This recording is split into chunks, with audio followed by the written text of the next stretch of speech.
and good afternoon to everybody. Here we are again for the Mighty Advisor. Remember last week I thanked everyone for looking at my book, giving me lovely comments, and I'm out there again trying to help you all get it, see how the secrets of business really work, try and learn more than what is just in the MBA syllabus. And there's nothing wrong with the MBA syllabus, but there's a lot more to learn than is on that syllabus.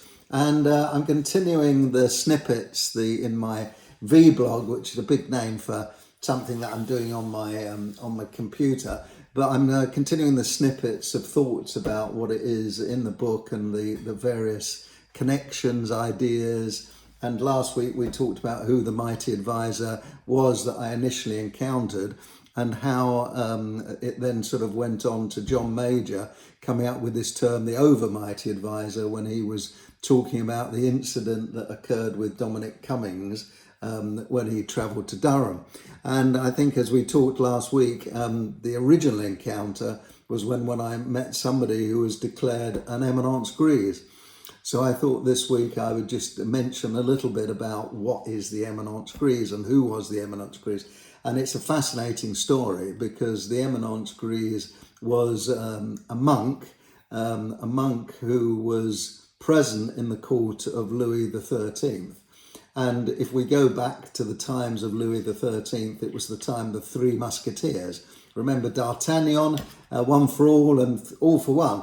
They were the Three Musketeers. And in the Three Musketeers novel, it talks about this character called Cardinal Richelieu.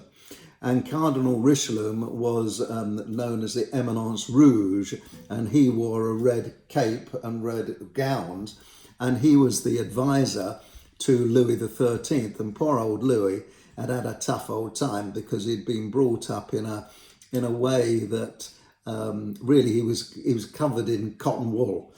He wasn't allowed to do nothing at all. He couldn't go to the toilet. He couldn't talk to people. He was absolutely brought up by people, and he started to get dependent on people.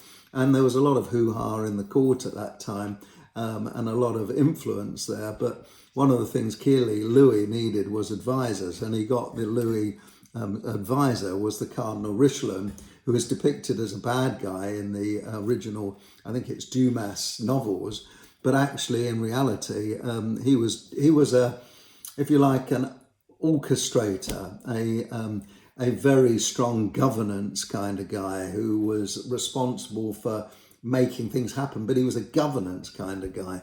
And he looked really to get advice himself. And he sought out this intriguing guy called Father Joseph.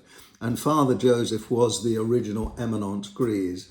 And as an Eminence Gris, what was his role? Well, he really, as a person, he was a highly educated monk who had studied fencing, so he was skilled in the martial arts, he was skilled in riding horses, and he was an intuitive man who everybody believed he had this tremendous ability to move from highly intuitive to highly logical. He went from being highly religious to being highly non-religious. And he built up a very special relationship that we discuss in the book, a special relationship with Cardinal Richelieu, to the extent the two individuals were seen travelling around a lot together. And he really was the strategic advisor for Richelieu, who had to get on with the execution. And one of the keys about the book, The Mighty Advisor, is there are individuals that need to be the iron rod to make things happen. And they are the drivers, often they're the CEOs or the chairman. And then there are these characters who float around who are more of the creative influencers, who are able to propagate, if you like, some difference into the system. And this is really where Father Joseph came in. He had this ability to be the opposite, and somebody who did a lovely review for me described it as the yin yang, and absolutely right. The person who has the stability and has the responsibility, and then the individual who is not cluttered by that responsibility. And that is really the Mighty Advisor, and was certainly true of Father Joseph.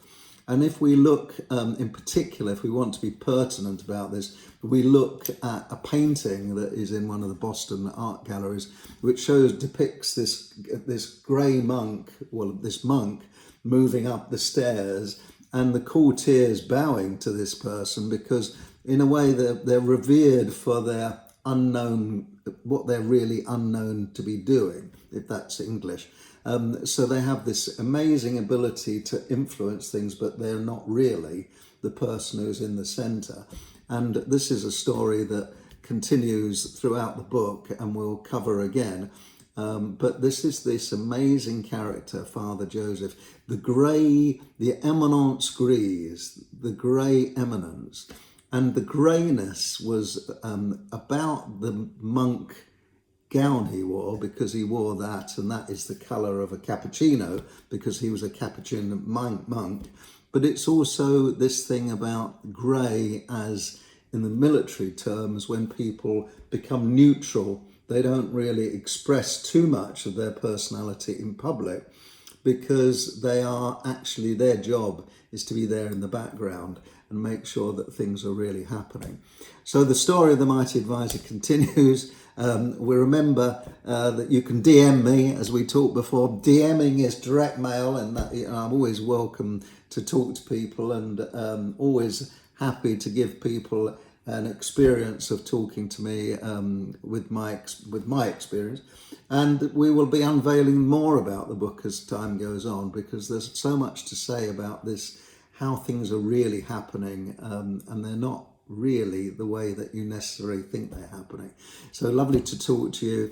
Keep on looking at the book. Remember to DM me, and fantastic. Bye for now. Ciao, ciao, ciao, ciao.